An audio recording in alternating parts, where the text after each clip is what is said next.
ఇప్పుడు మీరు మీరు గొప్పగా చెప్పుకోవాల్సిన పరిస్థితి వస్తుండే.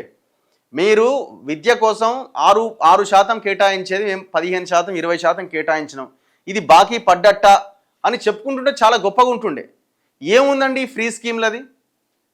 రేషన్ కార్డు ఇచ్చినా, 1000 రూపాయలు ఇచ్చినా, గ్యాస్ ఫ్రీ ఇచ్చినా, అరే పొరగాని చదువు చెప్పు, రోగం వస్తే వైద్యం అందించు, గవర్నమెంట్ హాస్పిటల్ని స్ట్రెంథన్ చేయి, గవర్నమెంట్ స్కూళ్ళని స్ట్రెంథన్ చేయి, జనరేషన్ని కాపాడే ప్రయత్నం చేయి, భవిష్యత్ తెలంగాణని నిర్మించు.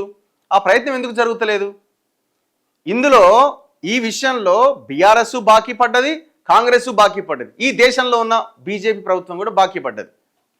మీరందరూ ప్రజలకి బాకీ పడ్డ వాళ్ళే. బాకీ కార్డు అన్ని పార్టీలకు వర్తిస్తుంది, ఒక బీఆర్ఎస్, ఒక బీజేపీ, ఒక కాంగ్రెస్ కాదు. అసలైనటువంటి పాలసీస్ని పక్కన పెట్టి ప్రజలు ఏవైతే ఆ ఫ్రీ స్కీమ్స్కి అలవాటు పడ్డారో, ప్రజలను ఆ రకంగా మార్చేశారో వాటి మీద ఫోకస్ చేసి తప్పించుకుంటున్న పార్టీలు అధికారంలోకి వచ్చిన తర్వాత